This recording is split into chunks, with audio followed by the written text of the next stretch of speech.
Okay. The board will convene to close session to discuss the topics listed on the agenda described in sections 3.1, 3.2, and 3.3.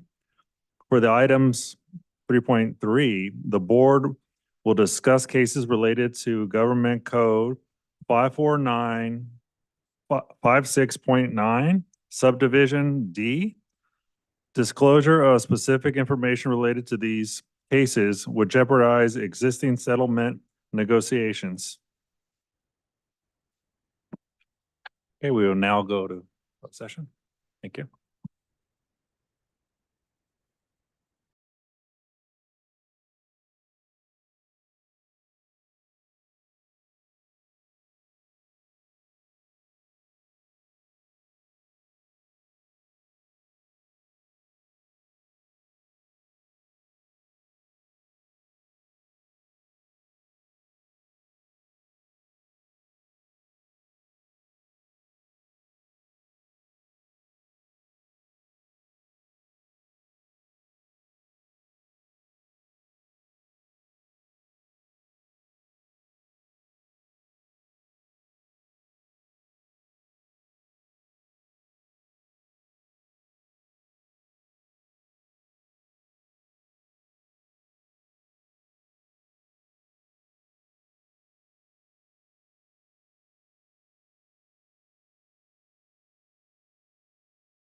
The board will now convene open session and report out from closed session. Live streaming on YouTube will begin now.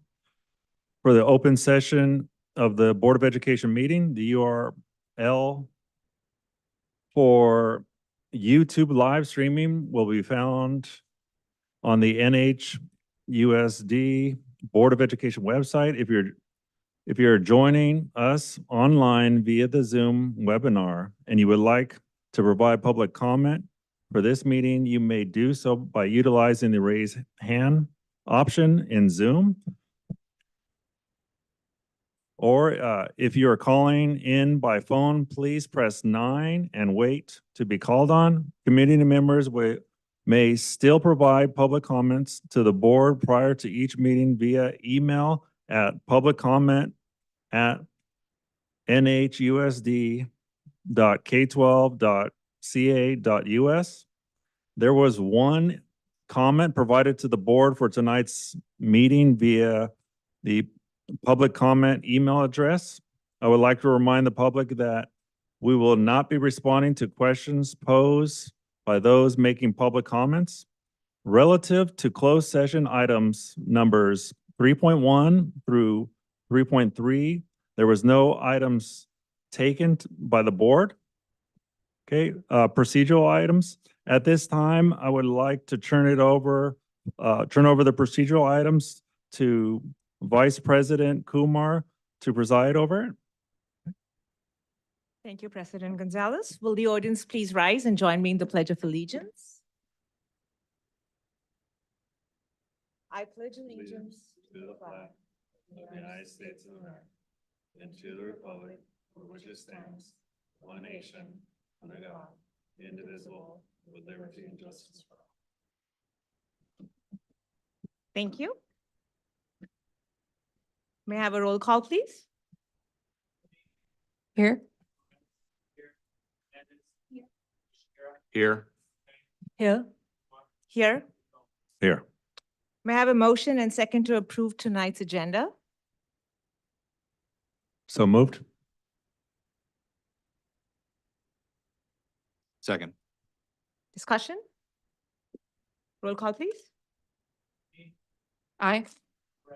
Aye. Aye. Aye. Aye. Aye. Aye. Can I have a volunteer to read out the land acknowledgement tonight? Trustee Rafay? After this, we skip. Did we? Wait, okay.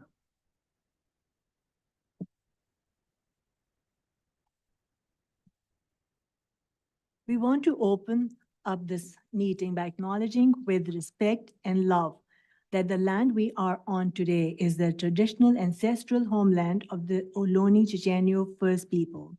We recognize and thank the Ohlone people as the original stewards of this land. Indigenous people must not be spoken about in past context as if they left on their own accord, when the real causes were white supremacy, a manifest destiny, and US colonization. By recognizing we stand on the occupied indigenous territory of the Ohlone people, we recommit ourselves to listen to native leadership and stand in solidarity with people struggling against systems of oppression throughout the world, past and present. Thank you. Thank you, Trustee Rafay. Back to you, President Gonzalez. Thank you, Vice President Kumar. Okay. Are there any blue cards for topics that are not on the agenda? We have two. Okay. The first card is Darlene Crittenden.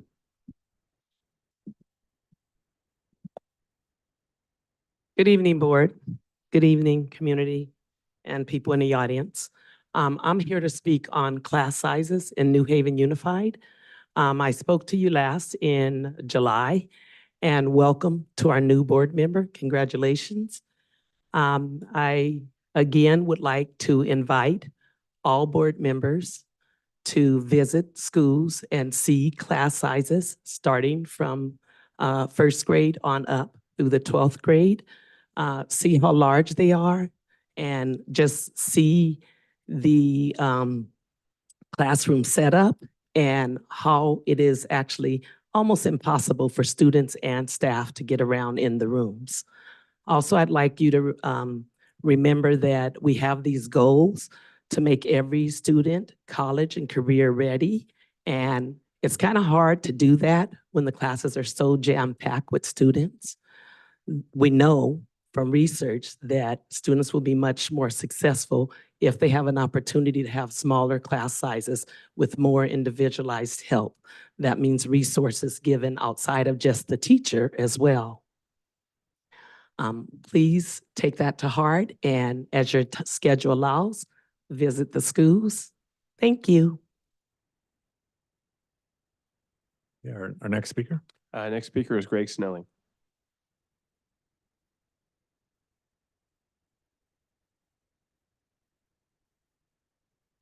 Meeting board, my name is Greg Snelling, 27 years invested in this district all at Alvarado Elementary School. And just like to imagine a situation where you are weighing some job offers and this one company comes to you and says, hey, one of the perks we have is to help you in times of trouble, we're going to take away part of your salary and put it aside, just in case you come into some financial difficulty. Just going to take 7% of your salary. And then you start to ask some more questions. Okay, well, what would it take to access this money? And you continue, you ask questions, and they end up saying you can't use it for any purpose. We're going to take 7% of your salary and put it aside.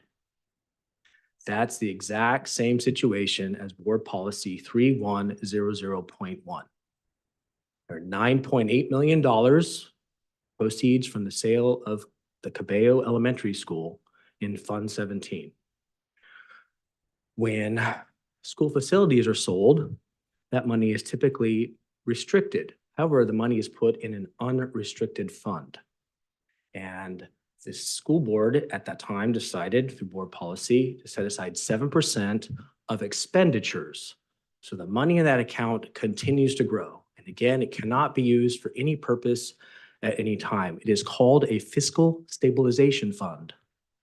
It actually destabilizes this school district because it requires you for every $1 million you spend to put $70,000 aside to never be used for any purpose. The caveat is that it is currently being used for a purpose against the wishes of board policy. The directors of board policy is currently earning interest. So for that, taxpayers can be thankful. But if I was running for school board, this would be something I would inquire about. And I respectfully ask you to direct staff to look in a way to talk to the state allocation board to figure out if there's a way to loosen the restrictions on this money for the benefit of students and the taxpayers of this district. Thank you. Thank you. Okay, our next speaker. There are no more speakers on topics off the agenda. Okay, are there any speakers via Zoom who wish to address the board on topics that are not on the agenda? No, there's no, okay. Okay, so we're gonna go to items that are, so I'm sorry, no blue cards on topics that are on the agenda. Do we have anything? We have 2 on the agenda, yes. Okay. The first speaker is Darlene Crittenden. Good evening again. I wanted to speak on item 10.2, New Haven teachers initial proposal for a new contract. I was here in July when the top 3 staff in our district had their contracts up for renewal. And I mentioned at that time that I would be coming to see you when it was time for mine to be renewed. I would like to have the board again, please understand that teachers need to have increases in our pay. We live in a very expensive area, and in order to maintain living here, we have to have reasonable increases. That's just the world we live in. Just as my PG&E went up, my water went up, my garbage went up, something has to cover that. And I can't cover it out of the air or the wind. I have to actually have an increase in my salary. And I've been teaching for 30 years. So those increases have come through fighting and arguing with the district and begging. And I would really appreciate New Haven setting a path and a standard for districts to follow, where you just decide to increase teachers' salary. You just decide to put us in the budget. Put us in the budget. We're one of those ongoing costs. It's not going to change. You're always going to have to pay us. Thank you. Okay, our next speaker. Next speaker is Greg Snelling. Thank you very much. I appreciate the extra few seconds before to finish my thought. As co-chair of the bargaining team with the other members of the bargaining team, we put together a presentation for the certificated staff of New Haven Unified School District. And today was our first presentation of that to staff at James Logan High School. You will receive that information after we have presented it to all our unit members and given them all opportunity to see it. So you will receive it a week from Friday. In amongst that is a real analysis of the district's unrestricted reserves and the trend over time. And one of the big questions that came up is, why does the district reserve continue to go up? Why is it that big? Why does it continue to be a bigger increase, not only in dollar amount, but in percentage of the district budget? So, good questions. Something that we attempted to answer, but it was a good meeting. We have meetings next Wednesday with at IVC and CCMS. And we have another meeting on Thursday to present this information to our unit members, so they are informed about the status of the district budget, so that we can proceed into negotiations with their full support and resources to help us negotiate a fair and respectful settlement with the district on a timely basis. Thank you for your attention. Thank you. Okay, that's all of our blue cards. Are there any speakers via Zoom who wish to address the board? No speaker? Okay. We're going to go ahead and proceed to item 8. This is our labor notes, collective bargaining partners, union president's report, and 8.1 CSEA president. Are they here? Okay, I do not see them. So we'll go on to 8.2 NHTA president report. President Angeles. Good evening, trustees. Thank you, President Gonzalez, Vice President Kamar, trustees, student trustees. Again, Joe Angeles, President, and as mentioned on the agenda this evening is the beginning of our contract negotiations. I think, as said by two of my colleagues here, there's no doubt that we look forward to the conversation. One of the things that really sticks out in our mind is the fact that around us, other districts are now taking our benchmark. New Haven has always been the place where teachers were compensated very much above scale. We were the district that people sought to get here. In conversations, we know that has changed because of the sign of the times. So we're hoping the contract negotiations we're talking about will kind of bring us back to that keynote of our staff and the recognition of the skills and expertise that we have and provide for the students of New Haven. We look forward to putting in perspective some of the priority of the money that Mr. Snelling mentioned that should need to be reconsidered for how it should be used and how it should be used here at home for the things we do in the education field. So again, I just want to kind of mention that to make sure we can continue that conversation. The other thing I would like to mention too is I will have to say on behalf of the Racial Justice Committee of New Haven Teachers Association, we want to really recognize the progressive and courageous voice of Trustee Rafay in moving forward with the idea of the ceasefire resolution. along with the other trustees who supported that resolution. And I say that because we want to be the leaders of the community in education. Students is our main audience. And with that in mind, the things we do resonates with them as well. And I say that because what you all did with that resolution excited the amount of how we can hopefully change different things happening at home and hopefully maybe across the world. The students, as you heard, put together their own voice of concern and need for change and had a rally last week that was inspired by what you all folks did here.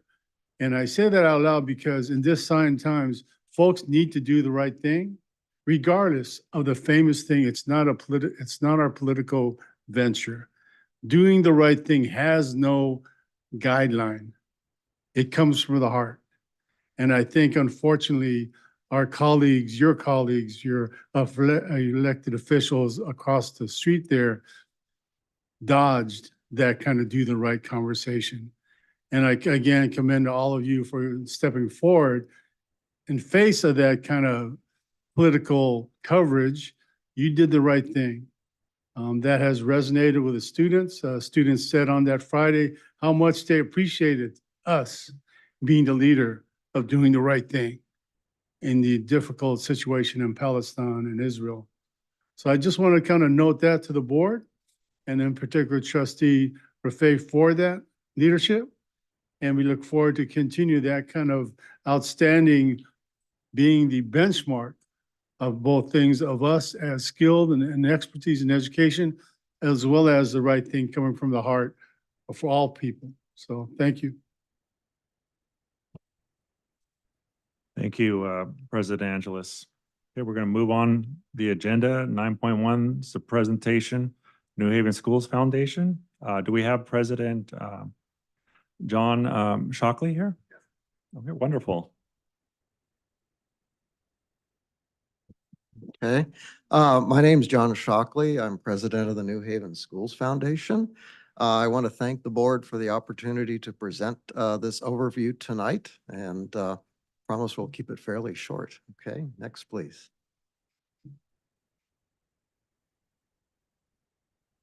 Oh, is there oh, there's a clicker. All right, thank you. Behind me. Okay. There we go. All right. Well, okay, now I got to go back. Oh. There, okay. So first of all, our executive committee, this is our leadership team. I am the president. Michael Ritchie is our vice president, a former district board member. Sue Rubat, our treasurer. Chuck Kennedy, secretary. Lance Nishihira. The board is at-large member Jill Stavosky, also at large, and you'll hear from Helen Kennedy, our executive director, shortly. Board members. So you'll probably recognize a number of familiar names. We have current board members there, past board members, current teachers, retired teachers, parents, active community members. We also have our district representatives. I point out that Vice President Kumar is our board designated representative from the district board, and Micheline McKelvey is designated representative from the administration of the district. We also have our advisory board. Names, those are made up of community leaders, elected officials, our superintendent, Dr. Thompson, and a number of other leaders in our community. We've actually grown over the last few years. Helen Kennedy is our executive director, is our head of our staff. We've also have additional contractors and Jerry Johnstone, our event planner, and Susan Diehep, our grant writer. So we've actually been growing quite a bit in the last few years. Okay. Our main effort that you'll hear about tonight is our scholarship program. So we have been doing this, we've been keeping track here, as you'll see, since 2011. We've been going long before that. So each year, we provide scholarships to graduates of the New Haven District. So this is at Logan and Conley, as well as Dakota School for Independent Study. You can see our program has been growing steadily. We're approaching $200,000 now, the last 2 years. And we've awarded over $1.7 million to local students to support their further education. Our scholarships not only go for college, but they go to vocational school, and a lot of them are targeted. These are funded by members of the community, and we will be celebrating them this coming May. We'll have a slide on our upcoming events. So that'll be at James Logan High School. We'll be recognizing our scholarship award winners. Last year, this is a picture of our award winners. We awarded $192,650 in scholarships to the class of 2023. We always try to get a group picture. A lot of this is not only to award the scholarships, but to recognize the students for what they've accomplished. So it's a very special event. Our other major program are our grant programs, and this is actually coming out on February 1st. We're going to be opening up grant applications to district staff, teachers, other staff. We have 4 main programs that we support. Innovations in Education is our funding for classroom grants not covered by the current budget. Project enrichment grants are for extracurricular activities, arts, forensics, Kids Zone, and more. We have a targeted Brian Kelly Fund that funds literacy programs and reading and tutoring. And then we have a relative recently, we added STEM grants to support teaching in science, technology, engineering, and math. So all of these are going to be coming out on February 1st. So we'll be taking applications. Okay, I'd like to turn it over now to Helen Kennedy, our Executive Director, will complete our presentation. Yeah.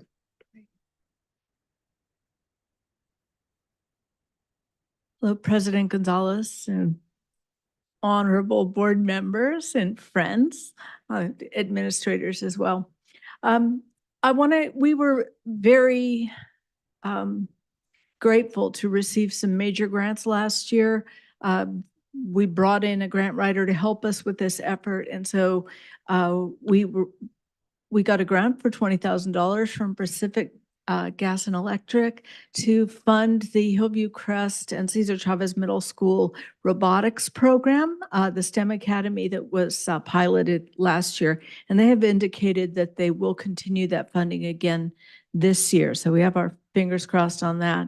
Kaiser Permanente provided $25,000 that went towards the health center at Logan High School, which is operated by Tiburcio Vasquez Health Clinic. So we partnered with them. We were able to get a $25,000 grant, and they have just invited us to apply for another grant. They gave us, we have 3 weeks to submit a grant proposal. So we're going to be working with district staff to identify something health related that we can work with Kaiser on to get some additional funding. So more on that as we get further into the process. Our big news last year, of course, was that we received an ARPA grant of $50,000 from Alameda County District 2 Supervisor Valle. Made sure that we were in the running for a big grant. $50,000 is the biggest grant we have ever had. And that is the reason we were able to be so generous with our classroom grants last year. So we're hoping to keep this grant program going because it does help us to channel more funds into the school that using our nonprofit status, so that maybe it's another source of funding for these programs. We funded 62 classroom grants last year. That was a total of $104,883 in 2023. We presented the grants to teachers here, and it was like the most fun ever to provide these wish list items for our teachers. And, we just love them so much. And it was so fun to do that. Hoping that we can do that again this year. Here's a chart of how those grants were spread out by school. As you can see, it is not evenly spread among schools. The main reason for that is our policy is we fund grants when we receive an application, and that application provides us with a narrative of what the program will cover and a budget for how the money will be spent. And if we don't receive those applications, we can't consider a project for a grant. So I'm showing you this slide here. We fund, I believe it's about 87% of our grant requests. So when you see a discrepancy like that, it's generally because we didn't get as many requests from the schools with the little, blip on the bar chart there. The largest grants that were offered, of course, are through the high school programs. There's a lot more students there and a lot more programs going on, so those would naturally be higher. But we are hoping to see more participation this year from our elementary schools especially. And again, John mentioned applications open February 1st, and they run throughout the month of February. We did provide some grants to the district itself, in addition to what went to the schools. So for the past couple of years, we funded the Kwanzaa celebration for the district for Zitha Nobles. We funded the CPR training program for staff for 2 years to the tune of $10,000.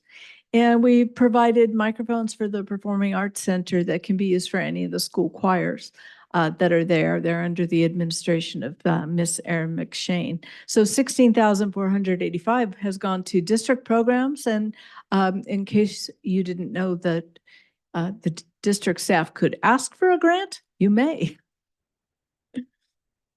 Oops. We have some new programs this year I want to tell you about, if you can ignore that oversized font on the title. First is our New Haven Legacy Society. This is a planned giving program that we have established to develop a future stream of funding for our programs in our schools. So this is something open to, for example, we have many individuals and organizations that have been funding scholarships for many years. And this gives them an opportunity to keep that scholarship funded after they pass away. It also includes other opportunities for people to make a gift to the foundation that is in some form other than cash. For example, we have received a number of gifts of appreciated stock, which have a tax benefit for the donor. We can accept retirement fund distributions, insurance portfolio beneficiaries, donor advised funds, anything like that. So we now have this umbrella called the New Haven Legacy Society that allows people to make lasting gifts to support education in the district. And I'm happy to report we have about 4 people already who have joined. We've also recently established an employer giving pass-through program.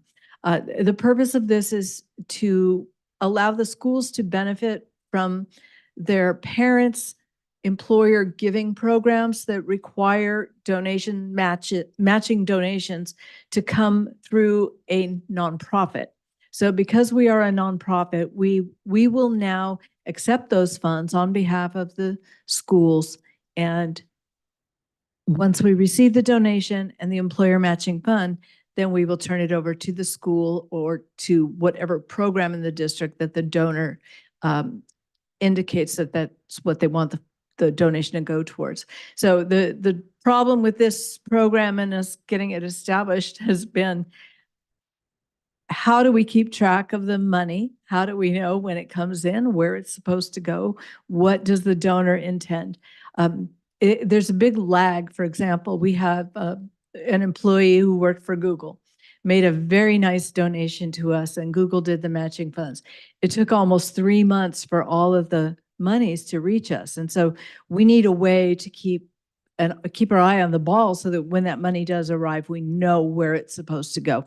So it's pretty simple. There's just a form on our website. We ask the donor to fill out the form, letting us know where they want their donation to go and when we can expect to see matching funds and where they're coming from. And then once we have it there, it's easy for me to track. We have a lot of organizations that support our program, Fremont Bank, Washington Hospital, Masonic Homes, Kaiser, Republic Services, Alameda County, Chabot, Dawn Foods, and of course, retired teachers, Don Del Pilar and Barbara Scheifler, Al and Marcia Bedella, who are Logan graduates, and Mike and Cindy O'Brien. Cindy is a retired administrator for New Haven. Those are our top supporters and funders for our organization. And all of them, I'm happy to report, will be at our gala on Saturday. They're supporting us then. So we would like your help and your support. That's why we're here, to let you know the kind of good we're doing in the school district. You all have social media followings. Please, when you see us post something, please share it and help us get the word out to the community at large. We do accept donations. I'm not asking you to write a check right now, but I'll talk to you later. Please support our events. We have our biggest fundraiser of the year coming up on Saturday, which is our Diamonds in Education fundraiser. I'm happy to report about half the people in this room are already attending, but if you do not have your tickets, you can still purchase them online. And there's some flyers right outside the door with all the instructions for how to do that. And we really invite all of you to come and see how we raise all the money for our schools. And for you two student board members, I know $150 is pretty pricey for an event, but if you would like to come, reach out to me and I'll put you at one of our sponsored tables, okay? All right. Dates to remember, we've got Diamonds in Education. As I said, we're going to be participating at New Haven Day with our annual fun run. And if you guys want to start working out now, you can enter the race. May 21st is our scholarship awards program that's going to be at Logan High School, serving all of the high school programs. We have not determined if we're going to do Stars on Stage again this year. It may be put off until the following year. Our Mutt Strut is on September 28th, which is early this year. And the reason for that is to make room on that first Saturday in October for Science in the Park. And we're going to be participating as the fiscal sponsor for Science in the Park. Once again, it's a District 2 event from Alameda County for students from Hayward, Fremont, Newark, Union City, and it's going to take place on the first Saturday in October up at Cal State. And all of the students in the school district will be invited to attend and participate. And I think that is all. It's all that I have. If there are any questions, happy to take questions. Thank you so much, Executive Director Kennedy and President Shockley. Great presentation, very informative. Thank you. I'd like to turn it over if there's any board members, questions or comments. Okay, starting off with Vice President Kumar. I don't have any questions, but I just wanted to say we are extremely fortunate to have this kind of support. Thank you for everything you do, and thank you for taking the time to present today. Thanks. Yes, and thank you for being part of our board. Anytime. Trustee Rafe. Thanks, Helen and John, and it's been an honor for me being on the board since 2014. And I've seen the foundation grow from, one of the slides, it showed like about 50,000 was given to in scholarships in 2013, I think, and then went up to about over 200,000 given last year. Yeah. And now it seems the case with teachers grants, it was like, I think 2011 or somewhere, it was like under 10,000 and now it's over 100,000. So much of money is being raised, and all because of your new ideas and like all the legacy program that you started. Thanks so much. And it's the foundation is under great leadership. Thank you. Oh, thank you. Thank you. Oh, Trustee yeah. Chair. Yeah, thank you. So yes, thank you for all your hard work. I actually have also been on the board since I think 2014 or 15, I think. And I remember the first year of the grant season, I remember the budget being like $5,000. And I remember saying, whoa, it's going to be a lot of hard decisions. And it's really, really exciting to see how much that program has grown. And I'd love to, to help the community kind of, find a way to rally around it and actually provide more support for our grant programs. But what's actually even more interesting are the new developments that you brought up, like the Legacy Society and the pass-through. These are all things that I think help the foundation keep up with the times. So thank you and the board for all the hard work that you do to kind of keep us on top of where we need to be. Thank you. Thank you. Trustee Hernandez, go ahead. I also wanted to say thank you. As a recipient from the foundation, I really appreciate everything that you guys do. It meant the world to me to have those funds in order to go to college. And I couldn't be any more proud to be here today with you. And as someone that works in nonprofit, in the development department, I also know how hard you guys work. I'm right there next to you. So Oh, thank you so much for everything. Thank you. Oh, you're welcome. Just in closing, though, I think that's brilliant, though. You got a professional grant writer. That's something that's needed. I think I wish every school had someone who was just really good at that, getting grants, because at this time we need it. So, Yeah. I'd like to also confirm that I am going to go to the gala. Excellent. Now that I seen my That's why we came. my former teacher, Cindy O'Brien, my senior year English teacher, is going to be there, very active, and I would love to Oh, see her yes. amongst other folks there. And then our superintendent would like to say something. Yeah, actually, why don't do you want to have our student board? We could, I don't think, do you have anything you want to say, student board members? Sorry. Hi, I just want to say Oh. thank you so much for all the opportunities that you're giving to students. It's wonderful that you have everything and all the support for students. I have some friends who have received some of your scholarships, and I just think it's a fantastic program. And once again, thank you Yeah. so much. Thank you. Okay. Yeah, I just want to say thank you as well. I do also have some friends that were able to have some help from you, and I really appreciate that. So thank you. Great. Well, you're welcome. That's why we do it. We do it. And if there are no other remarks, go ahead. I just know how lucky we are. I know in other districts do not have a foundation like we have. And so we're tremendously lucky and fortunate. So thank you for your work. Thank you. If I could just say one thing in closing, please tell your friends to prioritize students and schools over the 49er game on Saturday night and come to the gala. We're going to try and have a TV. Thank you all.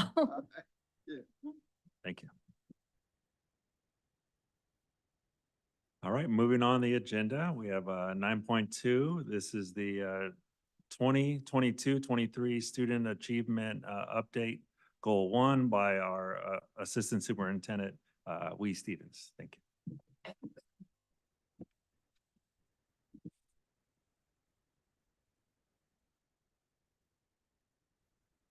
Good evening, President Gonzalez, members of the board, Superintendent Thompson, staff in New Haven community.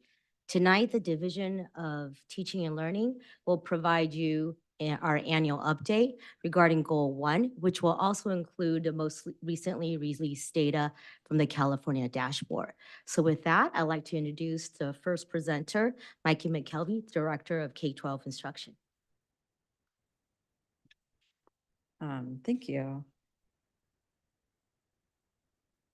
And starting with goal number 1, the first action initiative we're going to talk about is how we provide personalized, innovative, standards-based curriculum through a variety of pedagogical approaches. And with that, the first thing we focus on is actually our instructional materials. Last year, many of our departments went through a comprehensive adoption period for many of our programs. Our adoption process is very thorough. Our teachers are involved every step of the way. They preview all of the materials that we will be piloting. They choose what we're going to be piloting. They review all of the pilot materials afterwards, and then they are critical in choosing the programs that we move forward with. Last year, we were able to adopt for our world language programs, specifically Spanish, for 6th through 12th grade. We are also able to adopt programs at our high school level. We did AP. There you go. We did biology, chemistry, and AP environmental sciences. Last year, we did begin an a pilot program for our 6th through 8th social studies. We did not make a choice at the end of last year, so we are continuing to pilot this year. And with our pilot, 2 years ago, we adopted Twig Science. So last year, we implemented Twig Science across all of our grades K through 5 at the elementary level. With that, one of the other things that came out last year was this new excitement about the science of reading. On the right-hand side of this slide, you can kind of see what that science of reading involves. And we know that students need to have language comprehension to be able to understand what they're reading. But the science of reading really digs down into kind of that nitty-gritty word recognition around phonological awareness and decoding skills. And one of the things that we were able to do last year is all of our teachers at the kindergarten level throughout the district received training in the science of reading. While we were doing that science of reading, we really started to unpack our board adopted curriculum called Wonders for ELA. And one of the things that we noticed is that bottom part, that word recognition around phonological awareness, decoding, and sight recognition, although it is present in our Wonders adopted curriculum, it's not as strong and it didn't have as comprehensive as a program. And so one of the things we also looked at while we were providing PD to our teachers is there something else out there that we could use as a supplement to help bolster our students' understanding of that word recognition? And we were able to find a program called UFly. It's from the University of Florida, and it really provides our teachers with a really strong comprehensive scope and sequence to teach that phonological awareness and decoding. And we were able to purchase that last year as well. With that, I would like to turn it over to my partner, Director of K-12 Instruction, Raquel Bocage. Hello, good evening. In New Haven, we're very diverse. Over 50 languages are spoken between our students and our families. The top 3 primary language spoken are Spanish, Filipino Tagalog, as well as Punjabi. In order to better partner with our families, we provide services for interpreting and translating. Over 1,700 requests for services in the 21-22 school year, and they were all filled, all the requests, as well as we increased from the previous year by 100 requests. On this screen, you'll see our reclassification criteria, which was approved by the board last year. In examining our EL proficiency in LPAC data, we can see a trend from year to year. Is a student in the well-developed category have maintained the percentage and not decreased. In regards to reclassification, last year, 15% of our students met all the reclassification criteria and are now fluent English proficient. In addition to noticing this, we've noticed our total of a number of English learners has decreased over the last 6 years. One of the programs that our English learners are experiencing success as well as other students is our two-way dual immersion programs. Our programs are growing and we now have 178 students enrolled TK3 in our Mandarin program and 286 students enrolled in our Spanish program TK to 5th grade. These programs not only encourage our students to continue within New Haven, but also families to come from out of districts as well. Our recruitment efforts include flyers, dialers. We're calling people, FSAs are reaching out, working with our community partners as well to increase our outreach. But with that, I'd like to introduce Ms. Sarah Kapler, Director of Special Services. Thank you. Thank you. Good evening. So as we talk about teaching and learning, we are going to look at the outcomes for our Special Services Department. You can see, Yes, you can see that I've provided you some basic enrollment. The noticeable trend here is that special education is slightly increasing at the same time that the district enrollment is decreasing. So you'll sort of see that as a trend. You also can see that our three largest areas of eligibility are autism, specific learning disability, and speech and language impairment.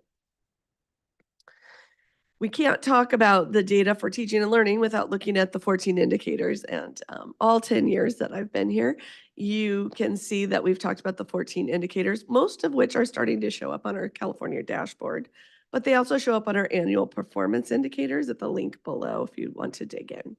The areas that are yellow indicate areas where we are trying to improve the data and outcomes for our students with special needs, including the statewide assessments, our disproportionality. You'll remember in September, I came and spoke specifically about that, but also outcomes for our preschool and our adult students.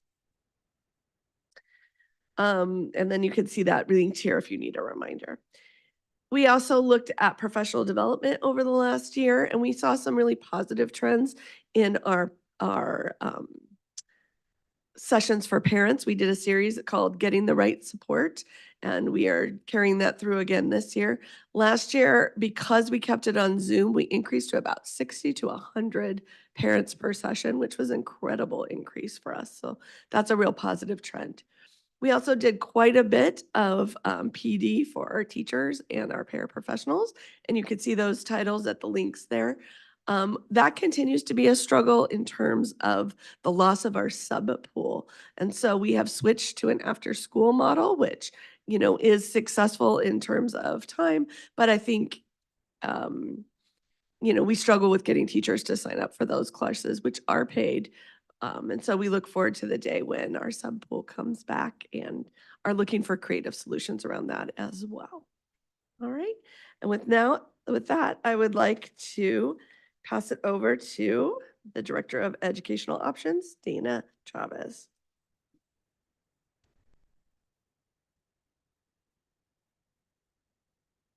Good evening.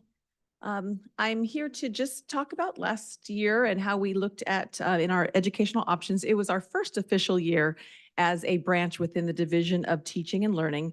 So I think the focus of our work was not only just trying to kind of figure out what our goals were, but also really looking at our processes and making just the overall work and the scope of our work our focus, so that we wanted to find out as a new kind of branch within teaching and learning, what had been done previously and was successful, and then what we needed to take a closer look at as a group last year. And so one of the things that we spent a great deal of time on last year was to really strengthen our processes in making sure that we have as much access to our programs as possible, and which we realized needed to be communicated more effectively, especially at Logan. It seems like there were students that were in great need, but just weren't being identified, and maybe not being identified early enough. So we worked as a team with Logan, the Logan team, to really take a look at how we can strengthen those processes of enrollment. Even just streamlining the application process seemed to make a difference. So we saw an increase of our enrollment between the 21-22 school year and the 22-23 school year. Things seem to stabilize after COVID as well. And there still seems to be a need for students to want to explore different options within educational options. So when we take a look at our different options that we do have available, we continue to strengthen, again, our processes between all of the different options. Something that we started to, that we chipped away at last year was to become an official GED testing site at the New Haven Adult School. So again, just yet another piece of our educational options that we can offer students.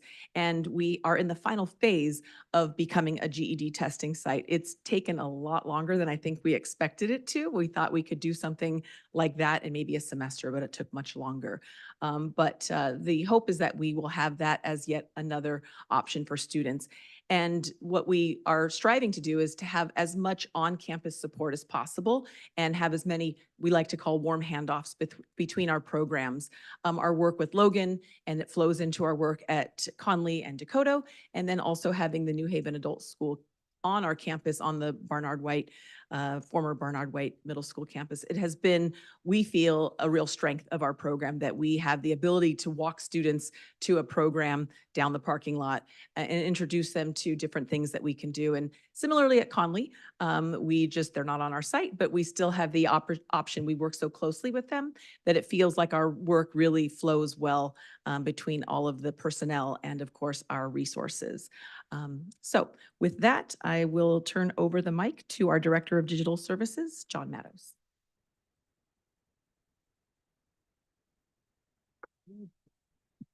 Didn't get the extra tall mic, so I have to stand very close.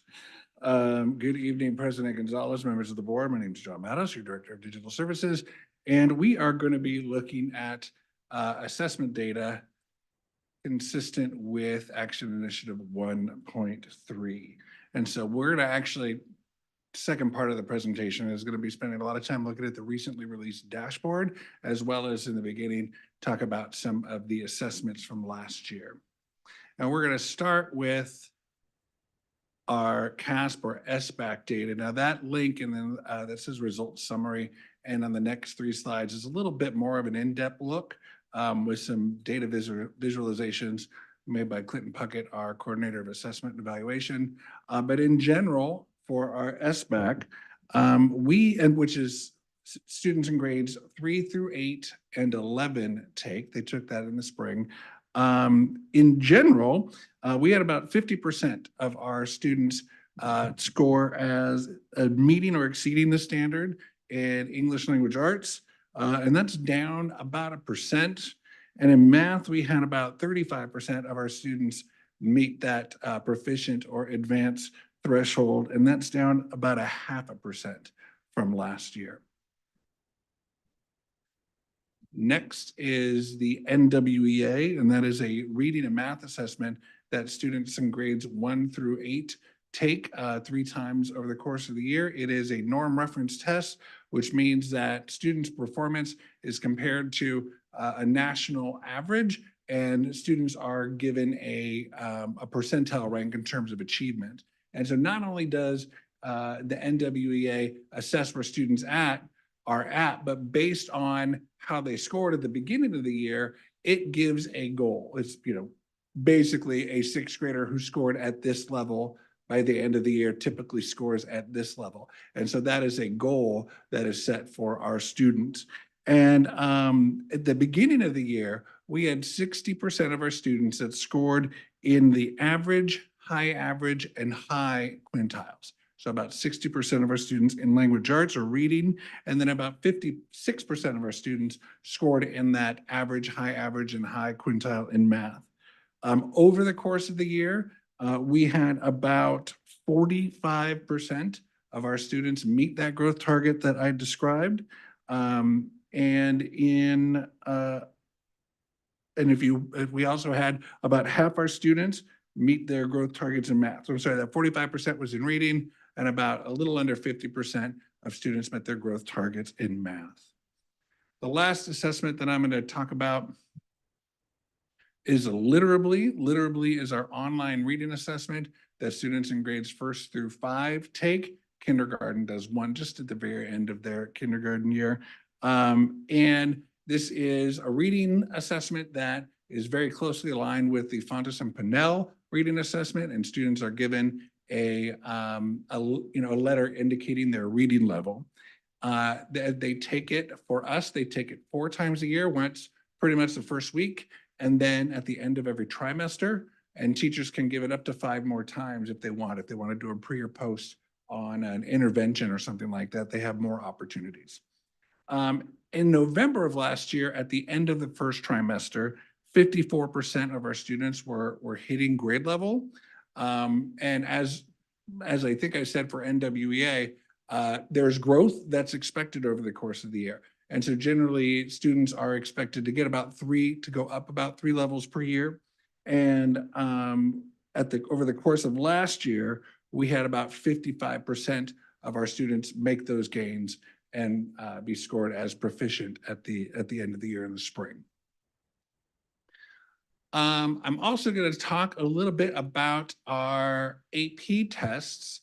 Last year, we had a little over 600 students take almost 1,200 AP tests. If you click those blue links at the bottom, you can see what those tests were and how they scored. Of those 1,175 AP tests that our students took, over 900 of those tests came in at a 3 or above, which is about 77%, which represents an increase of about 3% from the previous year. We are now going to dig into the dashboard. The California dashboard was released on December 15th. So it's about a month old, and it's going to be released earlier and earlier each year. So we'll get this information a little earlier moving forward. The dashboard is intended to be a relatively easy and clear method for the public to get an understanding of how districts, schools, and student groups are performing. They are looking at, and when they make that determination about how students are doing, they do it through an intersection of student performance, how they scored in a particular measure in a particular year, and then compare that to how they did last year. You'll remember last year was functionally a reset because over COVID, we didn't have a lot of information. And so they kind of had to reset everything last year. So last year, there was no colors. If you were here last year, I kind of put some colors on there to make it a little easier, but there were no colors. And on the bottom of the slide, you can see that it was measured just as a status. And so we got that status on kind of the Wi-Fi bar. But now we're back. We've had a couple of years of data. And so now we're able to see the intersection between status and change. And so this 5x5 table at the top is how the state determines what our color is going to be. I can never remember what axis is what, but on the up and down axis, you have the levels very low to very high, and then going across the top, that's the status on the side there. And then the change is across the top. And depending on what the measure is, for all measures in terms of change, you want to be on the far right. Sometimes instead of increase significantly, that's decreasing significantly. If we're decreasing chronic absenteeism or decreasing suspensions, other things we want to increase, but we definitely want to be over to the right. And we want to be towards the top. And so you can see if we had a high achievement in one of the measures and we maintained, we're kind of right in the middle, that intersection of high and maintained, we would be green. And on the dashboard itself, those colors are most often portrayed in kind of a dashboard dial you might find on your car with the arrow pointing to the particular color. So the dashboard is divided into 3 different categories. The first one is academic performance. Frankly, not a lot of great news for this. For our English language arts, we declined 4.6, and I'll talk about what that is when I get to the academic indicators. Math, we maintained, although we went down just a little bit, not enough to kind of fall into the decline. Our English learner progress declined a little bit, 3.7%. And then college and career, that was an indicator last year that there was no data. It's about a year behind all the other indicators. So this year, it's the Wi-Fi bar. Next year, we'll have the status and then the change compared to this year. On the slides that have these kind of baseball card-ish sort of graphics on it, there are links that are student groups. At a district level, if you click and open up the document under student groups, you'll see how all of our different student groups performed under that. So if it's our Hispanic students, if it's our homeless students, students with special needs, our Asian students, you'll have all of that in one place for each of those indicators. College and career, a little different. It's just going to show where they are on that Wi-Fi, and the college and career links at the bottom indicate how a student could qualify as meeting the college career or can qualify as meeting the college indicator or qualify to meet the career indicator. So there's just some reference material for you there. Next. This is a slide that's generated by the county. And we're looking at language arts scores on the left and math scores on the right. That red line on the, on the left of language arts scores, it's a little below the 0. That represents how the state did in general. Overall, the state went down just a little bit.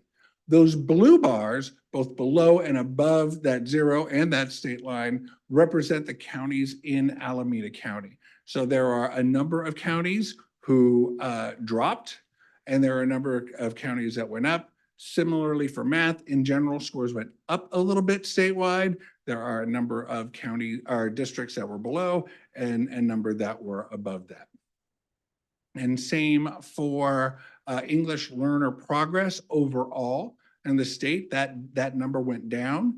There are a number of counties in our district, a number of districts in our county that dropped. Some dropped, but still stayed above that state bar where the average was. And there were definitely a number of districts that went up as well.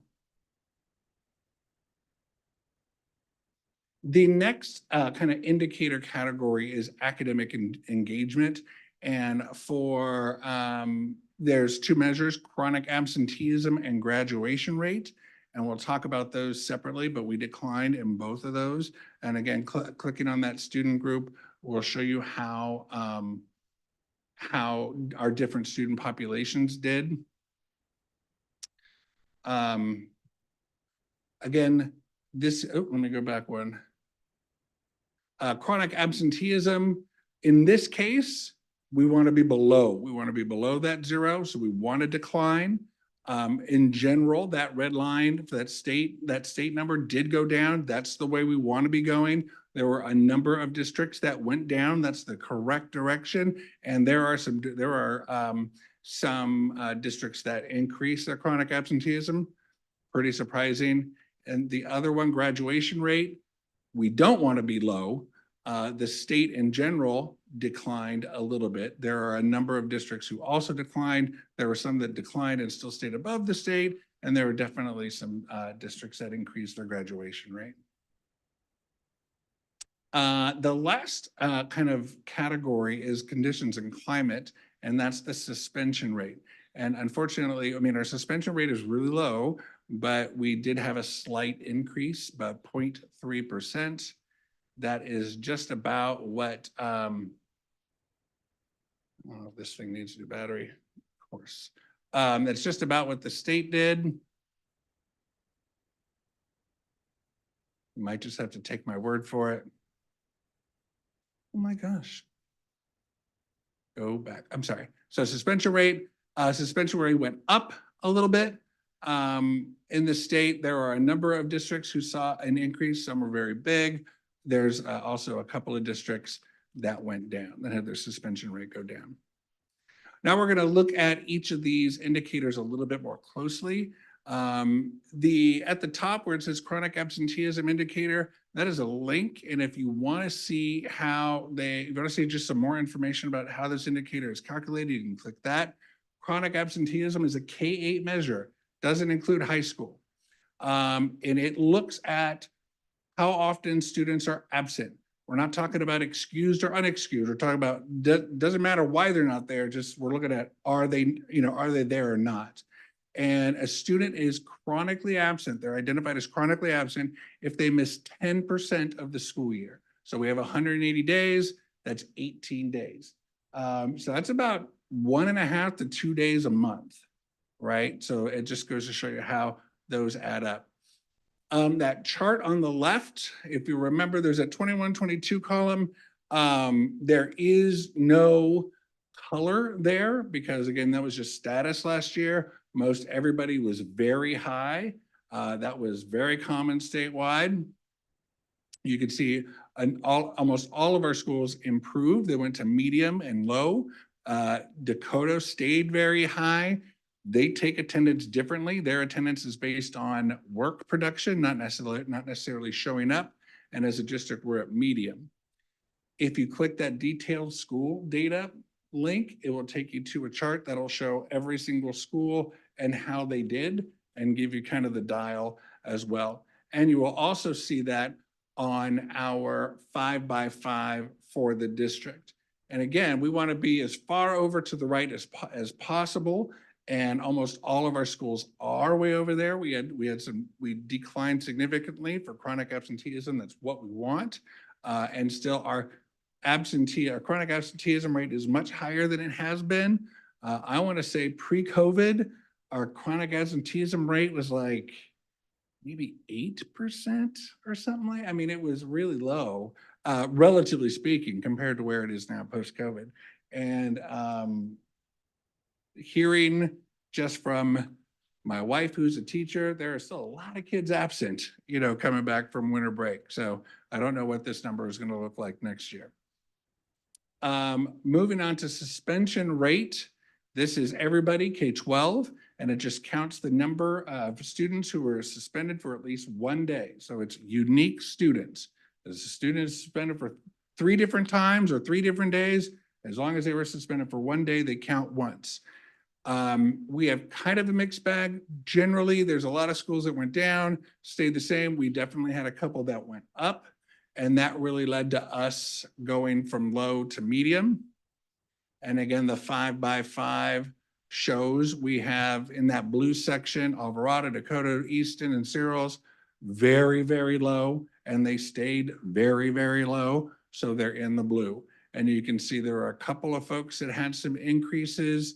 IVC, Conley had some increases, but mostly folks stayed about the same.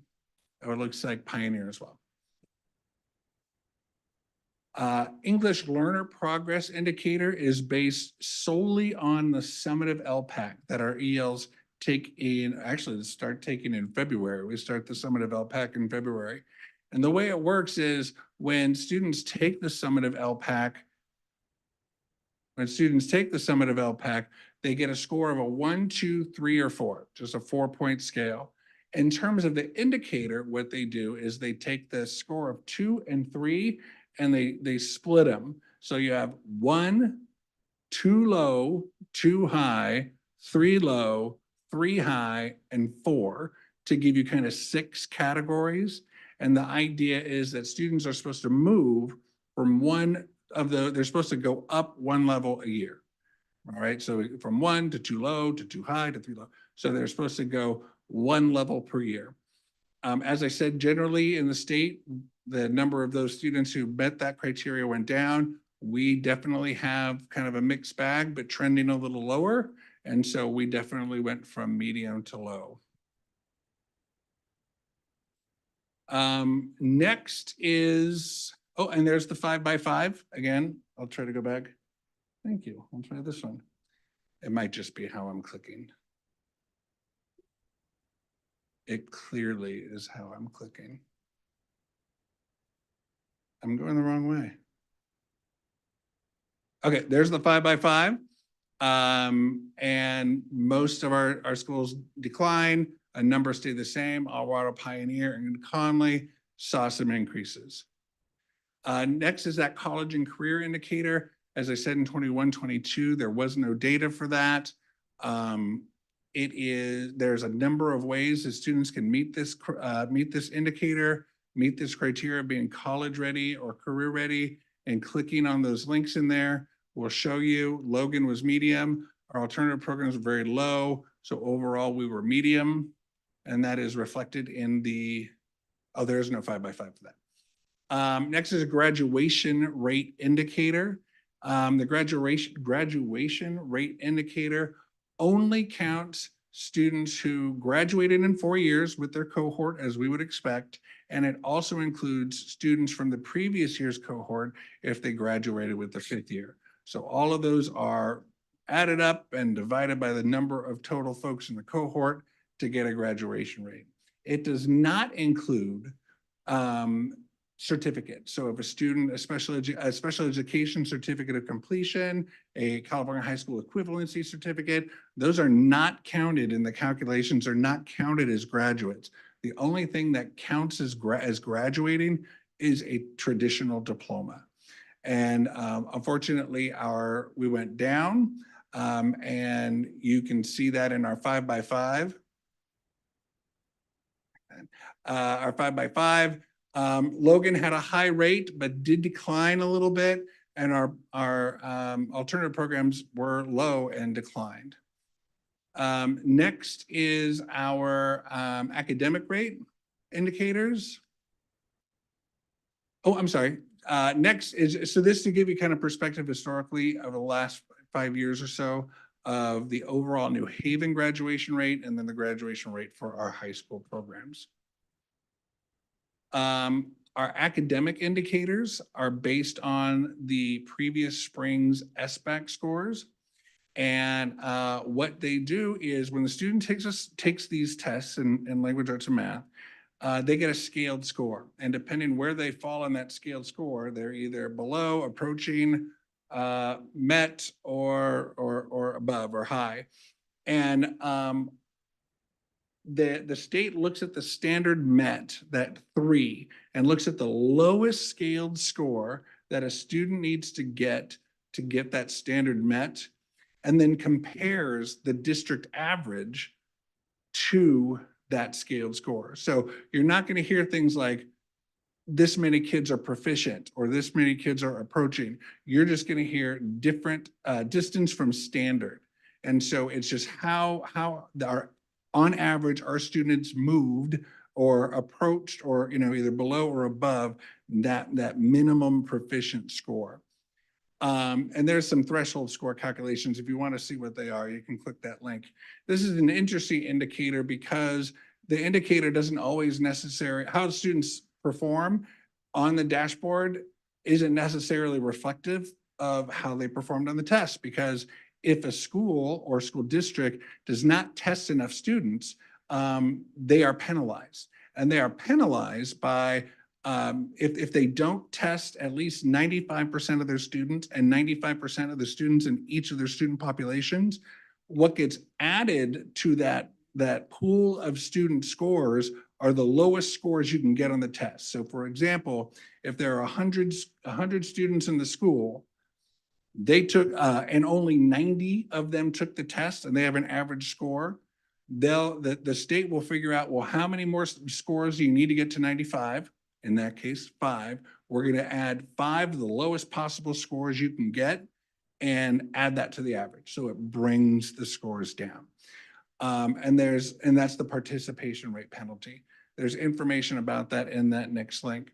The good thing is that our site admin and our teachers do a great job of catching everybody, catch as many of our kids as we can. And so there's the participation rate for language arts and math.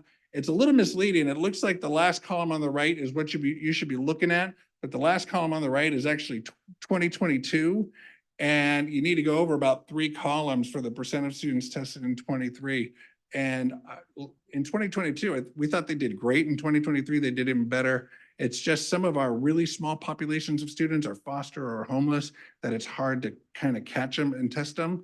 And the work that folks do at Logan to catch and test these students is admirable. So we were barely touched, if at all, at the participation rate. In general, as I shared earlier, our scores unfortunately went down a little bit. Some schools went up. Number of schools stayed the same in both language arts and math. But overall, we went down a little bit. And so I think here's the 5x5 for the English language arts. You can see where folks are and where they ended up. And then the 5x5 for math. And then that is it. So with that, our team will hopefully answer any questions you might have. I'll go ahead and turn it over to any board members, trustees that would like to comment, questions.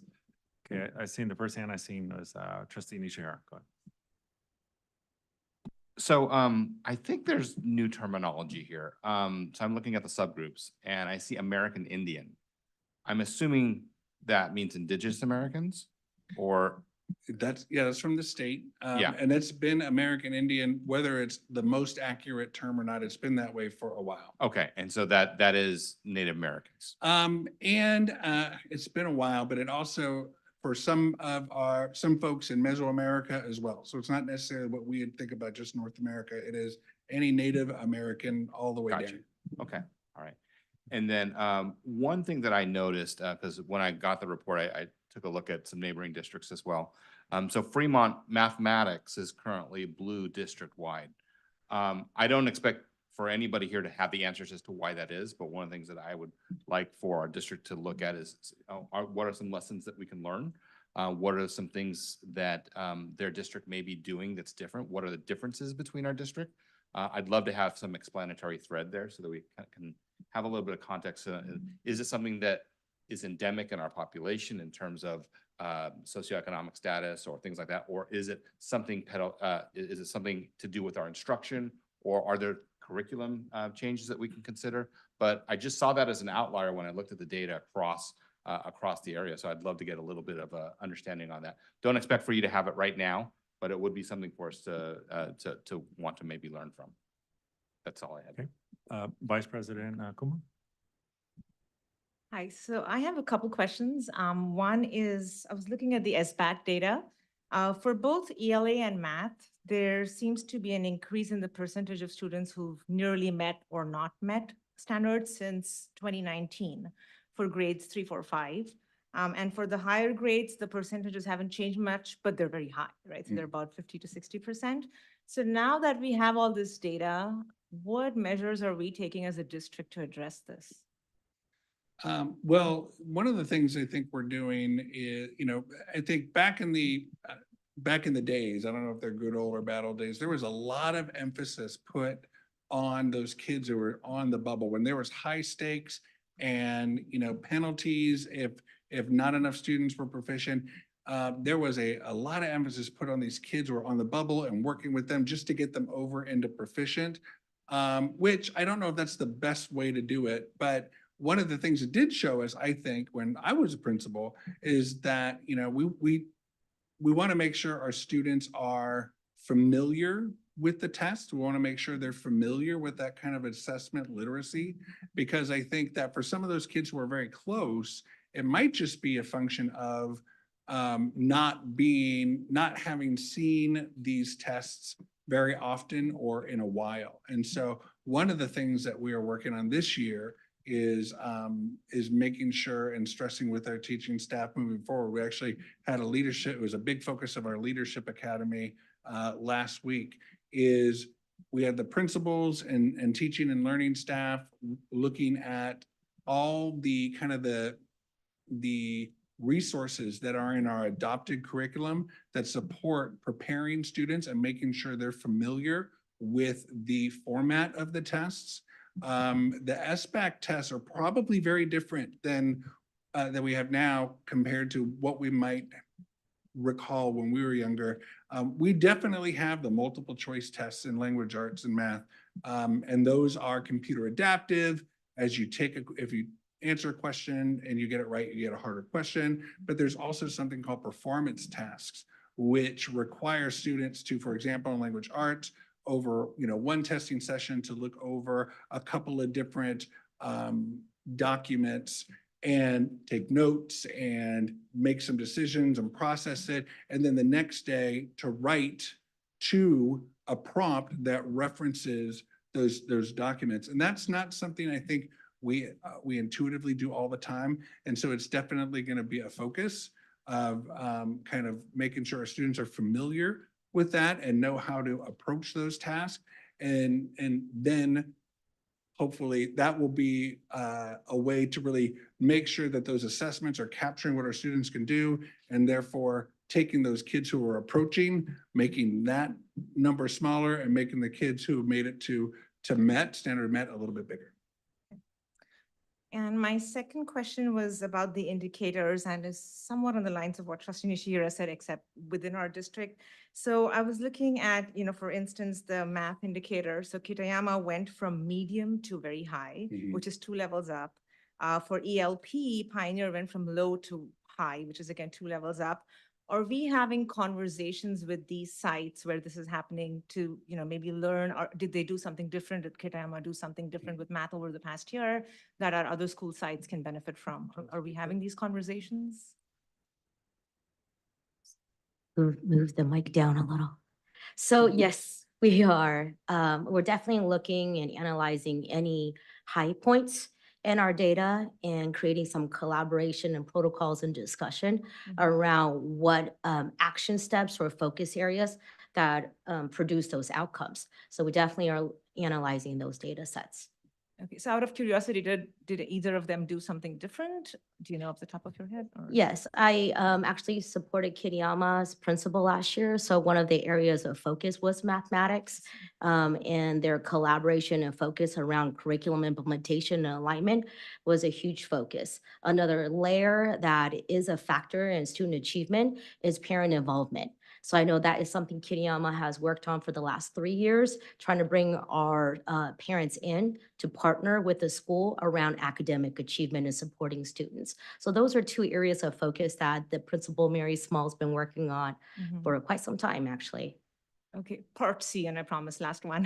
Say that again? This is part C of the same Okay, question, got it. and I promise it's the last one.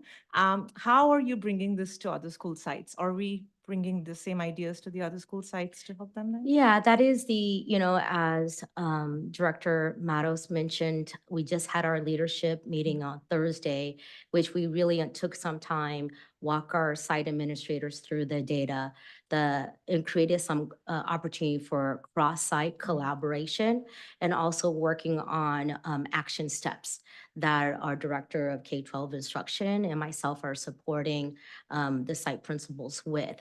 So how do we bring this to the site leadership team, to the staff, in order for teachers to be able to look at that data? We know that this dashboard data was how we did last year.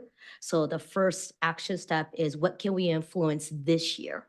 And hopes to have different results for next year. So Mr. Matos mentioned a few layers of support along collaboration, bringing awareness, examining our curriculum. There's always a parent involvement. So it's a multiple prong approach in looking at our data. But we definitely have some areas of opportunity to examine and to create some plans, action steps for. Great, thank you. Thank you. Okay, Trustee Hernandez. Thank you so much for the presentation. My question is, during the leadership meeting that you recently had, what was the staff's reaction to these numbers? Well, I think the staff have areas which they feel really proud of their efforts from their staff and students, and they definitely see some opportunities. I think that we all agree we have some of the best teaching staff across the county. And I feel like along with our site administrators that we need to refocus and really highlight areas of focus for ourselves. That's more, I think we were, like many districts, trying to address a variety of our student population needs and really wanting to refocus on the academic. Everything should go back to, our job is to teach our students and prepare them for the next level in college and career. So refocusing on that, I think our leadership team feel very inspired and motivated to influence change. Trustee Rupe. I just want to say impressive to see how the number of languages that are spoken in our school district. Oh, it's on. So and the school caters to all the languages. It's really nice. And then the other thing that I was noticing that our school has educational options in high schools. And that again, caters to the, if you see the graduation rate in Dakota, DSIS has gone up as compared to Conley and Logan. So again, catering to the needs, it's really nice, how our school is taking care of that. So that's for now. Thank you. Thank you. Yes, student trustee Fatima Khan. So your presentation was very insightful, but I was just wondering why the chronic absenteeism data only accounts for K through 8 instead of K through 12? Do you want to?